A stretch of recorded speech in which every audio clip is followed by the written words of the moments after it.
నమస్తే, welcome to ఈ6 TV. నేను భాగ్యశ్రీ. ఇక ప్రధాని నరేంద్ర మోదీ 12 ఏళ్ల పాలన పూర్తి చేసుకున్న సందర్భంగా ఎక్కడికక్కడ బీజేపీ స్టైల్లో సంబరాలు చేసుకుంటున్నారు. మరి ఈ 12 ఏళ్లలో మోదీ పరిపాలన ఏ విధంగా ఉంది? ప్రజలకు ఏ విధమైన అభివృద్ధి కావచ్చు, ఇటు సంక్షేమ పథకాలు అందించారు. ఇలాంటి విషయాలపైనే చర్చించడానికి మనతో పాటు ఉన్నారు పొలిటికల్ అనలిస్ట్ రాహుల్ గారు. సార్ నమస్తే అండి. నమస్తే. సరే, ముఖ్యంగా చూసుకుంటే ప్రధాని మోదీ 12 years తన పదవి కంప్లీట్ చేసుకునే నేపథ్యంలో కూడా బీజేపీ స్టైల్ కావచ్చు, పూజలు కార్యక్రమాలు నిర్వహిస్తున్నారు. మరి ఈ టాపిక్ ముందు మాట్లాడే ముందు కూడా ఇప్పుడు ప్రపంచవ్యాప్తంగా కూడా ఇరాన్ ఇజ్రాయెల్ దాడుల గురించి మనం ఫస్ట్ మాట్లాడుకోవాలి. ఎందుకంటే ఈ దాడుల వల్ల ఇటు ప్రపంచ దేశాలు కావచ్చు, మన రాష్ట్రం పైన ఏ విధంగా ప్రభావం చూపుతున్నాయి అనుకోవచ్చు. ఓకే, ఈ6 టీవీ చూస్తున్న ప్రేక్షకులందరూ ముందుగా నమస్కారం అండి.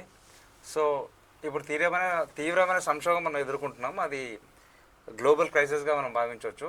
సో దీనికి ప్రధాన కారణం ఏంటంటే అమెరికాకి ఎప్పటి నుంచో మిడిల్ ఈస్ట్, వెస్ట్ ఏషియా పైన సంపూర్ణమైన ఆధిపత్యం కావాలని చెప్పి వాళ్ళకి ముందు నుంచే ఉంది. అయితే అందులో భాగంగా వాళ్ళు ఇజ్రాయెల్ని కానీ, సౌదీ అరేబియాని కానీ, యూఏఈని కానీ, జార్డన్ని కానీ, బహ్రెయిన్ని కానీ తమ గుప్పట్లో పెట్టుకుంది. వాళ్ళకి తీవ్రంగా వ్యతిరేకిస్తూ ఒక ఛాలెంజ్గా నిలిచింది మాత్రం ఇరానే. సో 1970s ఎప్పుడైతే పెట్రోలియము ఎక్స్పోర్టింగ్ జరిగిందో అక్కడి నుంచి మొదలైంది వీళ్ళ సంబంధాలు. సో మనం చూసుకుంటే కనుక అక్కడున్న రాజులకు కానీ, షేక్లకు కానీ అందరు కూడా ప్రాపర్టీస్ మ్యాక్సిమం అమెరికాలో ఉన్నాయి. వాళ్ళ రెసిడెన్షియల్ ప్రాపర్టీస్ కానీ, వాళ్ళ హాలిడేస్ కానీ ఏదున్నా కూడా అమెరికాలో ఉన్నాయి. అలాగే అమెరికా చేస్తున్న చెమర దోపిడీకి, ఇప్పుడు నేను మెన్షన్ చేసిన ఏవైతే దేశాలు ఉన్నాయో ఇస్లామిక్ కంట్రీస్, ఆ చెమర దోపిడీకి పూర్తి స్థాయిలో సాయం చేశాయి. దాంట్లో భాగంగానే అమెరికా ఇప్పుడు మనము సౌదీ అరేబియా తీసుకోవచ్చు. వాళ్ళ సివిల్ ఇన్ఫ్రాస్ట్రక్చర్ కానీ, వాళ్ళ ఆర్మీ బేస్డ్ ఇన్ఫ్రాస్ట్రక్చర్ కానీ అన్నింటి కూడా అమెరికా ప్రోత్సహిస్తుంది. అయితే ప్రజల్లో తీవ్రమైన వ్యతిరేకత ఈ దేశాలకు రాకుండా అమెరికా సంపూర్ణమైన మద్దతు ఈ దేశాలకు పలుకుతుంది. ఇరాన్ ఈరోజు కూడా ఎక్కడ లొంగలేదు. సో మనం కనుక గమనిస్తే 2015లో బరాక్ ఒబామా గారు ప్రెసిడెంట్ ఉన్నప్పుడు ఇరాన్తోని అణు ఒప్పందం చేసుకోవడం జరిగింది అమెరికా. కానీ 2018లో ట్రంప్ గారు రాగానే ఆ ఒప్పందాన్ని, అగ్రిమెంట్ని క్యాన్సిల్ చేశారు. ఇరాన్ చేయలేదు, ట్రంప్ గారే చేశారు. ఆ తర్వాత మళ్ళీ కిందటి సంవత్సరం ఫిబ్రవరి 28 నాడు చర్చలు జరుగుతుండగా ఇజ్రాయిల్ ఫస్ట్ దాడి చేసింది, ఇరాన్ చేయలేదు మనం కనుక గమనిస్తే. సో ఇజ్రాయిల్ దాడి చేసిన వెంటనే అమెరికా దాడి చేసింది. ఆ తర్వాత ఇరాన్ దాడి చేయడం మొదలైంది. సో దీన్ని కనుక మనం చూస్తుంటే ఏంటంటే ఈ దాడులకు ప్రతిసారి ముందు కూడా ఒకే ఒక ఇస్లామిక్ ప్రపంచంలో ఒకే ఒక న్యూక్లియర్ ఉన్న దేశం ఏదంటే పాకిస్తాన్ అండి. సో ఆ పాకిస్తాన్ ఎప్పుడు కూడా దూతూ ఉంటుంది అమెరికా. మీరు చూస్తుండండి, ఈ వార్ మొదలైనప్పటి నుంచి పాకిస్తాన్కి ఏ రకమైన మద్దతు కావాలన్నా అమెరికా ఇస్తూనే ఉంది. అండ్ అమెరికా చేసే ఇంకొక నింద ఏంటంటే ఇరాన్ దగ్గర న్యూక్లియర్ మిసైల్ ఉందని చెప్పి. కాకపోతే నిపుణులు, ఎక్స్పర్ట్లు అందరు చెప్పేది ఏంటంటే ఇరాన్ దగ్గర 60% ఎన్రిచ్మెంట్ మాత్రమే ఉంది. ఒక న్యూక్లియర్ మిసైల్ తయారు కావాలంటే ఇరాన్కి 90% ఆఫ్ ఎన్రిచ్మెంట్ ఉంటేనే ఒక న్యూక్లియర్ మిసైల్ తయారవుతుంది. ఆ సామర్థ్యం ఇప్పుడు ఇరాన్లో లేదు. అయితే ఇప్పుడు రాబోయే కాలంలో ఎలక్షన్ వస్తుంది. ట్రంప్ మనకు ప్రకటన చేశారు, మేము ఎంత ఆపుతున్నా ఇజ్రాయెల్ ఆపట్లేదని చెప్పి. అది పై మాట తప్ప అది వెనుక అమెరికా మద్దతు లేనిది ఇజ్రాయెల్ ముందుకెళ్ళదు. పశ్చిమ దేశాలు అన్ని కలిపే ఇజ్రాయెల్ని స్థాపించాయి. సో ఇందులో ఇంకొక ముప్పు ఏముందంటే ఇరాన్కి కొన్ని మద్దతు పలికే కొన్ని తెగలు ఉన్నాయి. అంటే మనము లెబనాన్లో హిజ్బుల్లా కావచ్చు, గాజాలో హమాజ్ కావచ్చు, నార్త్ ఎమామ్లో హట్టి కావచ్చు, ఇరాన్లో షియాజ్ కావచ్చు. సో వీళ్ళ మద్దతు ఉన్నది. అంటే యాక్సెస్ టు రెసిలియన్స్ అంటారు వీటిని. అంటే వీళ్ళ ఒప్పందం ఏంటంటే మన అగ్రిమెంట్ ప్రకారంగా మనకి కనుక వేరే ఏ దేశం నుంచి ముప్పునో మనం అందరం ఐకమత్యం కావాలి అని చెప్పి. ఇంకొకటి ఏంటంటే ఇక్కడ మనం చూసుకుంటే అమెరికా దగ్గర ఉన్న ఆర్మీ పవర్ కానీ, మిసైల్ పవర్ కానీ, న్యూక్లియర్ పవర్ కానీ ఇరాన్ దగ్గర లేదు. కాకపోతే ఇరాన్ ఎక్కడ చాకచక్యంగా ఎక్కడ ప్లాన్ చేస్తుందంటే అమెరికాని నేరుగా ఎదుర్కోలేరు. కాకపోతే అమెరికాతో కాంప్రమైజ్ అయ్యే ఉద్దేశం లేదు. కాబట్టి ఇప్పుడు సౌదీ అరేబియాలో కానీ, యూఏఈలో కానీ, జార్డన్లో కానీ, బహ్రెయిన్లో కానీ అమెరికాకు సంబంధించిన మిలిటరీ బేసెస్ ఉన్నాయండి. అది చాలా మందికి తెలియదు ఈ విషయం. అయితే ఇరాన్ ఫోకస్డ్గా అమెరికా మిలిటరీ బేసెస్ మీద టార్గెట్ చేస్తుంది. ఇప్పుడు మనం గమనించాల్సింది ఏంటంటే opinion poll, latest survey of opinion poll ఏం చెప్తుందంటే అమెరికా పాపులేషన్ 30% వరకే ఈ యుద్ధాన్ని ట్రంప్ని సమర్థిస్తున్నారు, 70% మాత్రం వ్యతిరేకంగా ఉన్నారు. కాకపోతే ఇప్పుడు ఎన్నికలు రాబోయే వేళ ట్రంప్ కనుక తగ్గకపోతే ఇరాన్ ఏవైతే ఈ ఒప్పందాల ప్రకారం అయితే మేము విత్డ్రా చేసుకుంటామని ఇరాన్ అంటుందో అది చేయకపోతే ఒకవేళ ఈ మిలిటరీ బేసెస్లో ఉన్న వాళ్ళకి ఏమన్నా ఆ శవపేటికలు కనుక అమెరికాకి రీచ్ అయితే ఖచ్చితంగా ట్రంప్ చాలా భయంకరమైన ఓటమిని ఎదుర్కోవాల్సి వస్తుంది. ఎందుకంటే ఈ మోడర్న్ జనరేషన్లో యుద్ధాలు వాటన్నిటి కూడా చాలా మంది వ్యతిరేకంగా ఉన్నారు.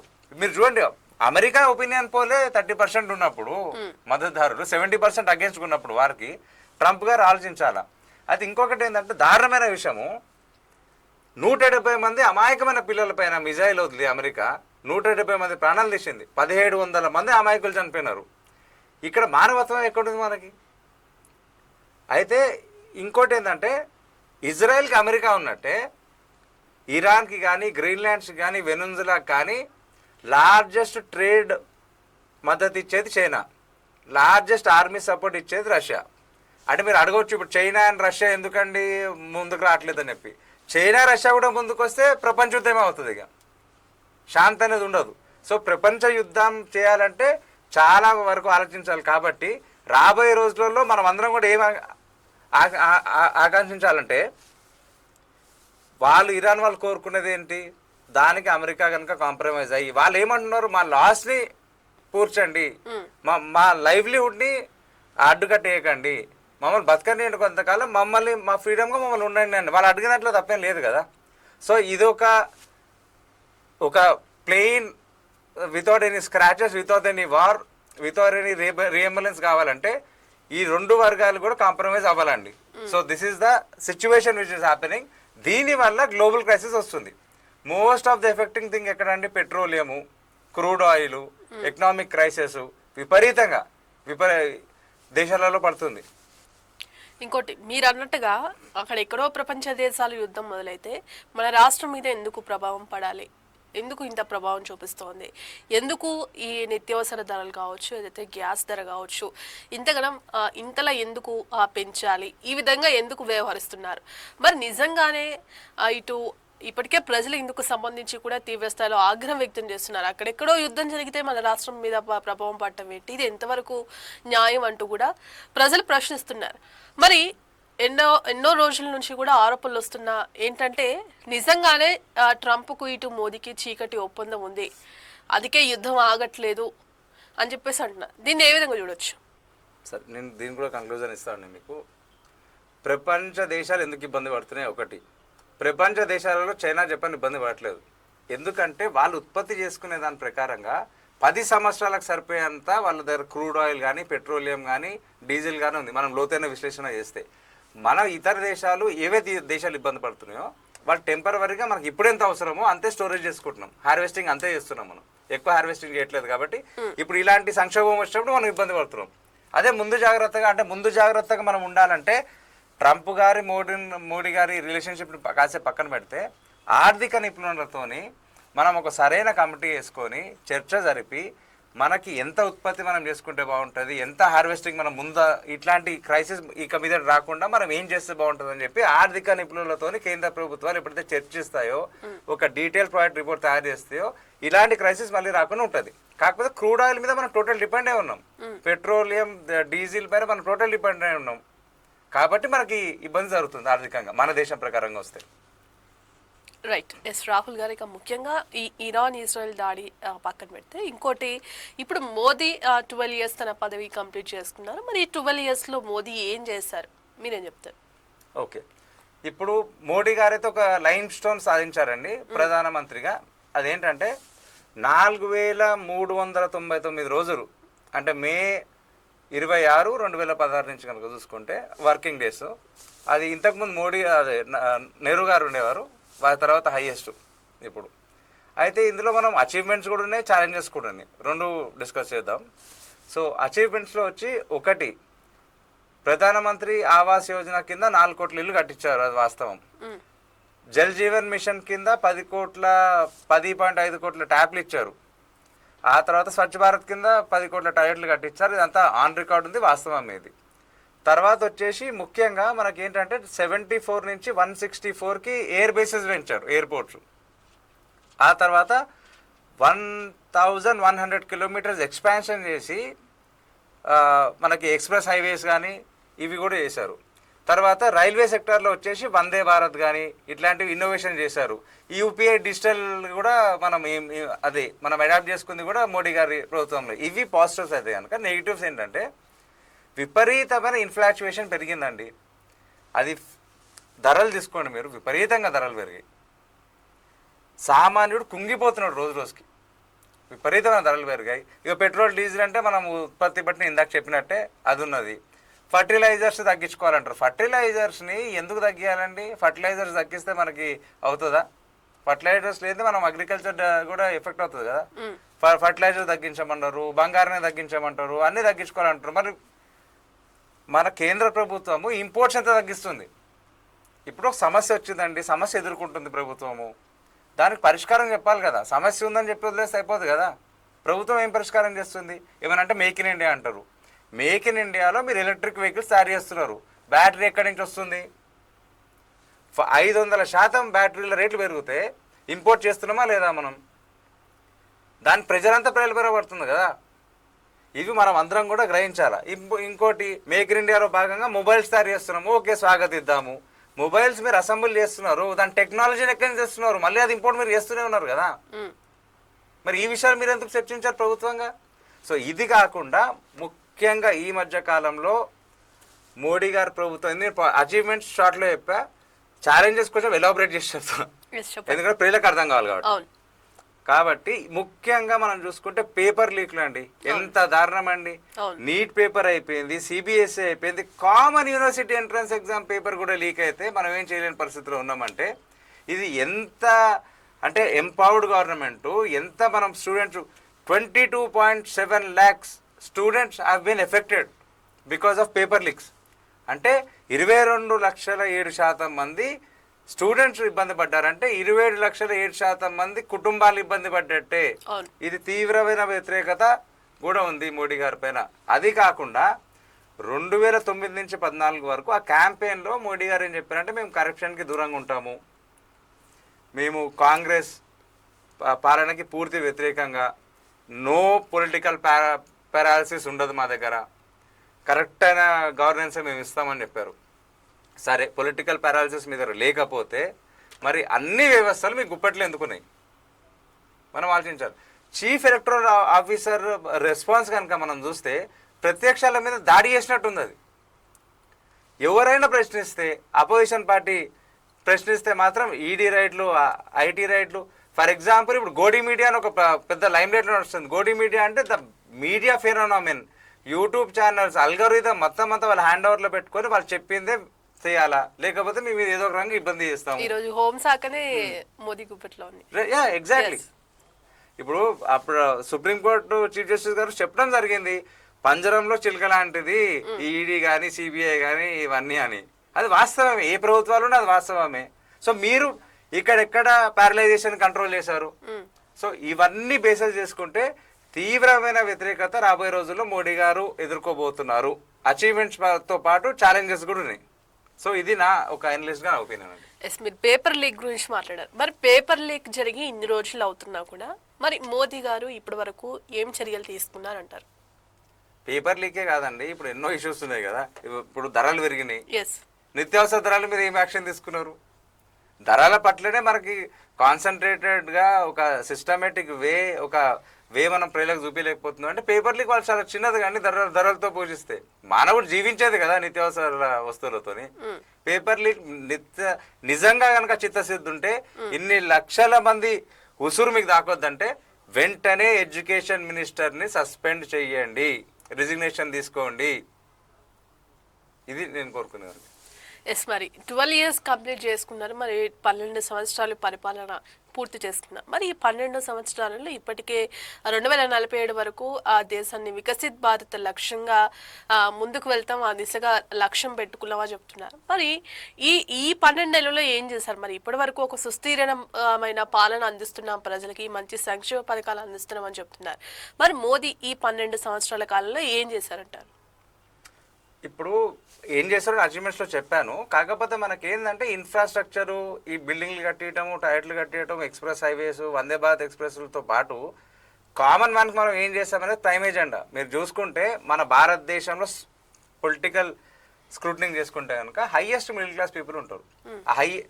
ఈ హిందూ పొలరైజేషన్ ఓట్లే కాదండి మోడీ గారు పడ్డది, ఏకగ్రీవంగా మిడిల్ క్లాస్ సెక్టర్ మొత్తం ఓటేశారు కాబట్టి 3వ ప్రధానమంత్రి కాగలిగారు. కాబట్టి ఆ మిడిల్ క్లాస్లో ఇప్పుడు తీవ్రమైన వ్యతిరేకత ఉన్నది. వ్యతిరేకత ఎందుకు వచ్చింది? మరి సామాన్యుల్లో వ్యతిరేకత ఎందుకు వస్తుంది? మీరు ఇంత అచీవ్మెంట్ చేశామంటున్నారు, మరి వ్యతిరేకత ఎందుకు వచ్చింది? మీరు భారీగా గెలిచిన సీట్లు 240కి ఎందుకు పడిపోయాయి 3వ టర్మ్లో? ఎస్, మరి ఇప్పటికే ఈ 12 సంవత్సరాల కాలంలో కూడా ఇటు రైతులకు కావచ్చు, ఇటు ప్రజలకు కావచ్చు, ఎటువంటి ఇబ్బంది లేకుండా అన్ని రకాల సంక్షేమ పథకాలు అందిస్తున్నామని చెప్తున్నారు. మరోపక్క ఇటు రైతులు మొన్న మనం చూసాం, ఎరువులు లేక చాలా మంది రైతులు కూడా క్యూ లైన్లో నిల్చోలేక అనేక ఇబ్బందులు ఎదుర్కొన్నారు. మరి ఇవన్నీ చెప్తున్నవి ఒకటి, అక్కడ ప్రజలు ఎదుర్కొంటున్నవి ఒకటి. మరి మోదీ చెప్పినట్టుగా వికసిత్ భారత్ అనేది సాధ్యమవుతుంది అంటారా? వికసిత్ భారత్ అనేది ఇప్పుడు ప్రభుత్వాలు వాళ్ళ స్కీములు సంపూర్ణంగా అచీవ్మెంట్స్ అవుతుందని చెప్పుకోవడంలో అశోక్తి ఏం కాదు. అది పొలిటికల్ పార్టీలు వాళ్ళ పరంగా చెప్పుకుంటారు. గ్రౌండ్ రియాలిటీ ఎంత ఉందనేది కూడా మనం క్రాస్ చెక్ చేసుకోవాలండి. ఇప్పుడు ఒకటి రైతులు రైతులు రైతులు అంటున్నారు కాబట్టి చెప్తున్నా, అత్యధికంగా అతిపెద్ద రైతు ఉద్యమము మోడీ గారి టెన్యూర్లోనే జరిగింది కదండి. ఆ రైతుల మీద ఖలిస్తాన్ బావులు అని చెప్పి రకరకాల రైడ్లు చేసి ఇబ్బందులు పెట్టి వాళ్ళకి నానా హింస పెట్టినారు. కానీ రైతులు తగ్గారా? ప్రభుత్వమే తగ్గాల్సి వచ్చింది. తగ్గి రైతు చట్టాలని విత్డ్రా చేసుకోవాల్సి వచ్చింది, ఉపసంహరించుకున్నారు కదా. కాబట్టి ప్రజలతోని పబ్లిక్తోని ఎప్పుడు కూడా పెట్టుకుంటే ఆ ప్రభుత్వాలకు హాని జరుగుతుంది. మరి కేంద్ర ప్రభుత్వం ఈ 12 సంవత్సరాల పాలన కావచ్చు, ఇటు మన రాష్ట్రంలో కాంగ్రెస్ ప్రభుత్వం 2 ఏళ్ల పాలన కావచ్చు, వీటన్నిటి గురించి చర్చించుకునేందుకు కూడా మేము సిద్ధం అంటూ కూడా ఇప్పటికే కాంగ్రెస్ సవాల్ వేసింది. దీని ఏ విధంగా చూడొచ్చు అంటారు? కాంగ్రెస్ సవాల్ వేసింది అంటారా? చర్చకు సిద్ధం అంటూ కూడా ఇప్పటికే చెప్పింది. మరి మోదీ ఆ గొప్పలు చెప్పుకోవడం కాదు, ముందు చర్చకు రావాలంటూ కూడా ప్రతిపక్ష కాంగ్రెస్ విమర్శలు చేసింది. మీరేమంటారు? అంటే ఇప్పుడు మోడీ గారు 29 రాష్ట్రాలను వదిలేసి తెలంగాణకు చర్చ పెట్టాలంటారా? సో నేను చెప్పేది ఏంటంటే, ఇప్పుడు ఈ పార్టీలకి మన తెలంగాణ విషయానికి వస్తే ప్రైమ్ ఎజెండా ఏంటంటే, గత కొన్ని నెలల్లో మనకి జిహెచ్ఎంసీ ఎలక్షన్ ఉండాలా. ఇప్పుడు దీన్ని పబ్లిక్ మైండ్తో మైండ్ గేమ్స్ ఆడాలా. వాళ్ళ ఫోకస్ అంతా వాళ్ళ పార్టీల పట్ల తీసుకెళ్ళాలి. అవతల పార్టీ ఏం చేయలేదు, మేమే అని చేసాము. ఇప్పుడు ఫర్ ఎగ్జాంపుల్ చెప్తే, మన ఈ మధ్య జరిగింది రేవంత్ రెడ్డి గారు కిషన్ రెడ్డి గారు గొడవే కదా. ఏం జరిగింది అందులో?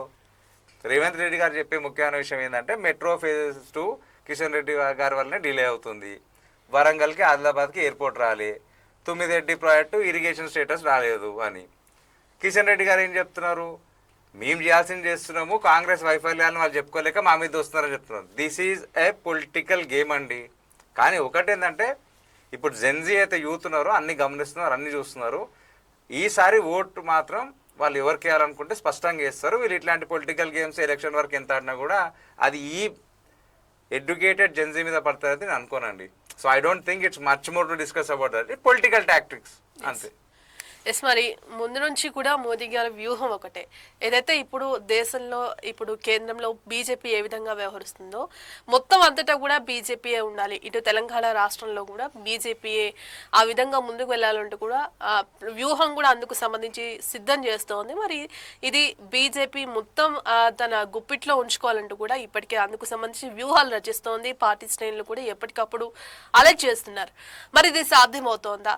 మోదీ ఇంకా మరికొన్ని సంవత్సరాలు ఇంకా ప్రధానిగా కొనసాగుతారా? అటు కేంద్రంలోనే కాకుండా ఇటు రాష్ట్రంలో కూడా బీజేపీ బాగా ఎగరవేస్తోందా? ఒకటి వాస్తవం ఏంటంటే, బీజేపీ ఎదుగుతుంది అనేది వాస్తవం అండి.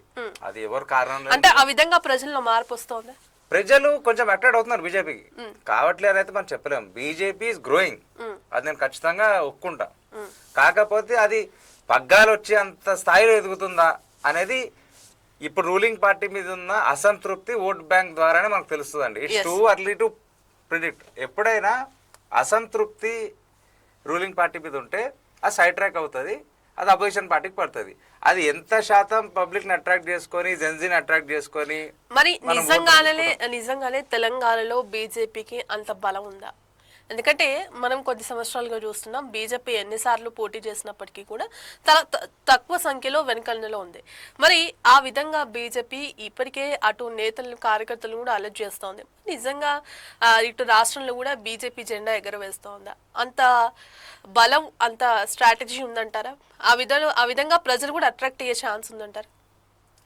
ఇప్పుడు మనం కనుక అల్గరిథం గురించి మాట్లాడితే, ఫినామినా కనుక చూసుకుంటే, mood of the constituency, mood of the election అనేది ఎలక్షన్కి 3 నెలల ముందే స్పష్టంగా అర్థమవుతుందండి. It's too early to predict. ఒకటి నేను చెప్తున్నా, BJP is growing in Telangana. కాకపోతే రాష్ట్రం తన గుప్పెట్లో పెట్టుకొని పవర్లోకి వచ్చి అంత గ్రో అవుతుందా అని ప్రిడిక్ట్ చేయడం చాలా ఎర్లీ అవుతుంది అని చెప్తున్నాను. మరి ఈ 12 years పాలనలో మోదీ ఏ విధంగా పాలన అందించారు? మరి ఇప్పటివరకు మోదీ చేసినవన్నీ చూసుకున్నట్లయితే ఇంకా ముందు కూడా అలాగే కొనసాగే అవకాశం ఉంది, ఏమైనా మార్పులు చోటు చేసుకునే ఛాన్సెస్ ఉన్నాయంటారా? ఇప్పుడు మోడీ గారికి ఉన్న ప్రైమ్ టార్గెట్ ఏంటంటే ఈ అసంతృప్తి సెక్టార్లని సంతృప్తిగా ఎలా తీసుకెళ్ళాలి. సో ఒకటి, నిరుద్యోగులు విపరీతంగా మద్దతు ఇచ్చారు మోడీ గారికి. ఇప్పుడు అదే నిరుద్యోగులు ఈ పేపర్ లీక్ల వల్ల పూర్తిగా అసంతృప్తి చెంది వ్యతిరేకత పుంజుకున్నారు. సో ఇప్పుడు దాని నుంచి ఎలా బయటికి రావాలా? సామాన్య ప్రజలు ఇబ్బంది పడుతున్నారు, దాని నుంచి ఎలా బయటికి రావాలా? వీటిని సమకూర్చగలిగితే కనుక మోడీ గారు మళ్ళీ వచ్చే అవకాశం ఉంటుంది. దీంట్లో ఏ విషయంలో ఫెయిల్ అయినా సరే ఈసారి చాలా, నేను చెప్పలేను పర్సంటేజ్, కానీ చాలా శాతం మోడీ గారు ఇబ్బంది పరిస్థితుల్లో గడ్డు కాలం అయితే వస్తుంది. మరి ఇటు నిరుద్యోగుల విషయంలో కావచ్చు, రైతుల విషయంలో కావచ్చు, అనేక లోటుపాట్లు జరిగాయి, పేపర్ లీక్స్ కావచ్చు, ఇలా అనేక రకాలుగా ఇటు ఉద్యోగులు అయితే చాలా ఇబ్బందులు పడ్డారు.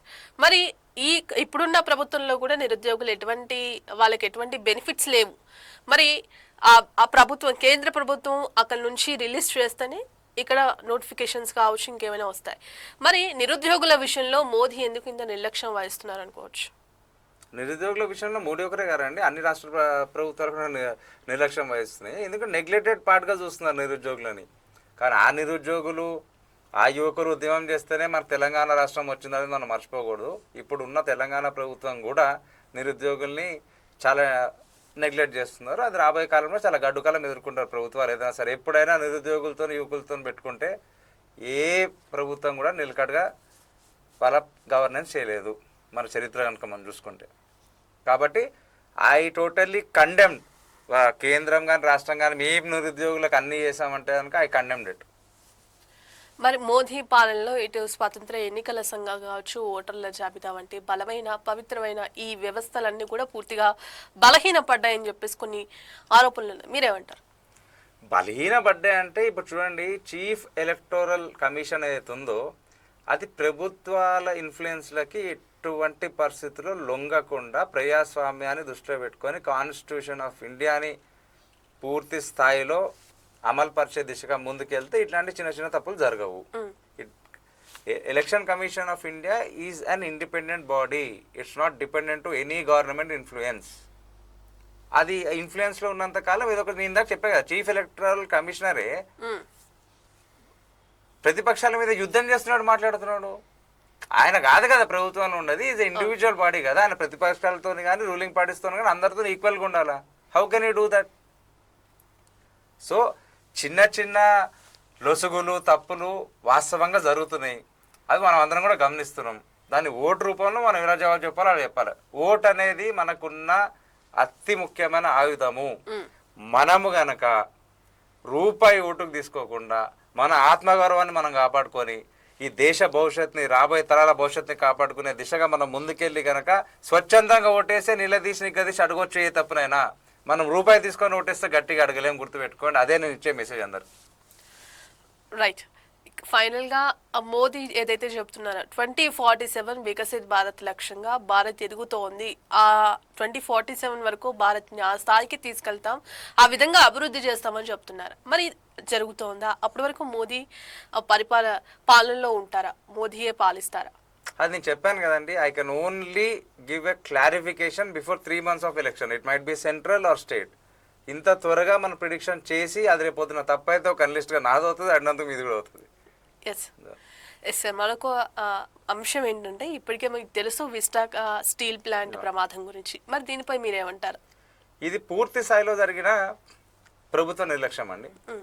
విశాఖ స్టీల్ ప్లాంట్ని ప్రైవేటైజేషన్ చేయాలని చెప్పి చాలా ఏళ్ళ కిందటి నుంచి జరుగుతున్న ప్రయత్నం ఇది. మనం కరెక్ట్గా గమనిస్తే కనుక 2012లో సేమ్ ఇన్సిడెంట్ జరిగింది. 12 మంది చనిపోయారు, మన 9 మంది చనిపోయారు, ఒకరు చాలా సీరియస్ కండిషన్లో ఉన్నారు. ఎందుకు జరుగుతుంది ఇది? నేను ఇంకో ఎగ్జాంపుల్ క్లియర్గా అర్థమయ్యేటట్టు చెప్తాను, ప్రజలకు కూడా అర్థం కాలేదు. ఏంటంటే 3.2 మిలియన్ ప్రొడక్షన్ ఉత్పత్తి మన దగ్గర విశాఖ స్టీల్ ప్లాంట్లు ఉన్నప్పుడు ఎంప్లాయీస్ సంఖ్య ఎంతో తెలుసా అండి? 18,200 మంది. ఓకే, ఇప్పుడు 6.2 to 6.3 ఉండాలి. అప్పుడు ఎంప్లాయీ శాఖ ఎంత ఉండాలా? శాతం పర్సంటేజ్ డబల్ ఉండాలి కదా. ఇప్పుడు 8,800 ఉంది. 6,000 మంది కాంట్రాక్ట్ ఉద్యోగులను తీసేశారు. ఇంకోటి మొన్న జరిగిన ప్రమాదం కూడా క్లియర్గా చెప్తా. స్టీలు, కోరు, ఐరన్ ఓర్ని ఒక స్టాండర్డ్ ఆప్టికల్ ఒక అది ఉంటుంది ట్రాక్, అంటే బేస్ బకెట్ లాంటివి తయారు చేస్తారు, బల్కింగ్ కూడా చేస్తారు దానికి. అంటే ఎలా అంటే వెన్నని నీట్గా చేయడం చిలుపుతాను చూడండి, అలా చేస్తారు అనమాట. సో అది మెల్ట్ చేస్తారు first of all. So melting షాప్కి తీసుకొస్తారు, అది స్టోరేజ్ సెక్షన్ అది. సో ఆ మెల్టింగ్ సెక్టర్కి తీసుకొచ్చిన తర్వాత ఏం జరుగుతుంది అంటే, ఇది నేను చెప్పినంటూ ఈ మూడిటితో పాటు సోడియం, మెగ్నీషియం, అల్యూమినియం కూడా కలుపుతారు. ఆ కలిపి దాన్ని మెల్టింగ్ చేసేటప్పుడు ఏం దొరుకుతుంది అంటే 1600 సెంటిగ్రేడ్ హీట్ వస్తుందండి. ఒకసారి ఊహించుకోండి, 1600 సెంటిగ్రేడ్ ఆఫ్ హీట్ వచ్చిందంటే ఎలా తట్టుకోవాలంటే దానికి ల్యాండ్ లైనర్స్ ఉంటాయి, రూఫ్ లైనర్స్ ఉంటాయి, అవన్నీ మంచి స్టాండర్డ్స్తో ఉండాలి. అవి కరెక్ట్ అయిన మెయింటెనెన్స్ లేక ఈ తప్పు జరిగింది, నిర్లక్ష్యంతోనే తప్పు జరిగింది. ఇది నేననేది కాదు, మీరు కావాలంటే ఈనాడు ఆర్టికల్ చూసుకోండి, ద హిందూ ఆర్టికల్ చూసుకోండి, నిపుణులు చెప్పినది. అంటే మానవ వనరులను తగ్గించడం వల్లే ప్రమాదాలు జరుగుతున్నాయని చెప్పచ్చు. మానవ వనరులు ఒకటే కాదండి, మోస్ట్ ఆఫ్ ద మీరు కాంట్రాక్ట్స్ ఇచ్చినారు. ఇప్పుడు మేలో 199 మెంబర్స్ రిటైర్ అయ్యారు, వాళ్ళ సబ్స్టిట్యూషన్ కింద ఇంకో సీనియర్ ని మీరు తయారు చేశారా? లేదు, అందరు జూనియర్స్కి ఇచ్చారు కదా. ఇప్పుడు సేఫ్టీ మెజర్స్ పాటిస్తున్నారా? పర్ఫెక్ట్ మెకానిజం పాటిస్తున్నారా? మెయింటెనెన్స్ పర్ఫెక్ట్గా ఉందా? అంటే ఈ ఓవరాల్ గా దీనికి కారణం ఏంటంటారు? ప్రైవేటైజేషన్ చేయాలనే ఉద్దేశంతో నిర్లక్ష్యం చేస్తున్నారు. వాళ్ళ లక్ష్యం ఏంది? విశాఖ స్టీల్ ప్లాంట్ ని ప్రైవేటైజేషన్ చేయాలా, దాని నుంచి వచ్చే సర్ప్లస్ అమౌంట్ తోని వీళ్ళు ఫ్రూట్ఫుల్ ఆఫ్ లివింగ్ బతకాలా, వీళ్ళు అనుకున్నది వీళ్ళు సాధించాలా. ప్రభుత్వాలకు అదే ఉంది కదా. ఇక్కడ ప్రాణాలపైన ఎక్కడ సీరియస్నెస్ ఉందండి? ఎవరికి ఉంది సీరియస్నెస్? ఉంటే 2012లో సేమ్ ఘటన జరిగినప్పుడు ఏం చేశారు, ఏం చర్య తీసుకున్నారు? 2026లో కూడా జరిగింది ఇలాగే. ఇది ప్రైవేటైజేషన్ అయ్యేంత వరకు వీళ్ళు తగ్గరని చెప్పి నేను అనుకుంటున్నా.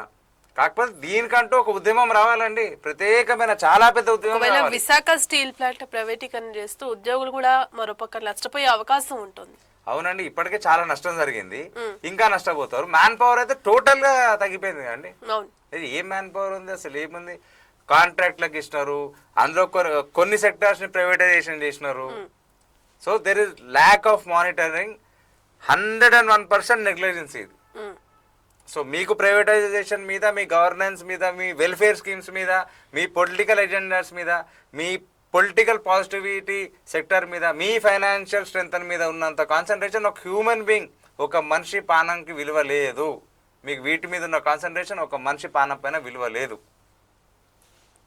ఓకే సార్, ఇక మొత్తంగా మోదీ 12 సంవత్సరాల పదవీ కాలాన్ని పూర్తి చేసుకున్న సందర్భంగా మోదీ పాలన ఏ విధంగా ఉంది, అభివృద్ధి ఏ విధంగా ఉందనే దాని గురించి, అలాగే విశాఖ స్టీల్ ప్లాంట్ ప్రమాదం గురించి అనేక ఒక చక్కని విశ్లేషణ అందించినందుకు ధన్యవాదాలు. థ్యాంక్ యూ అండి.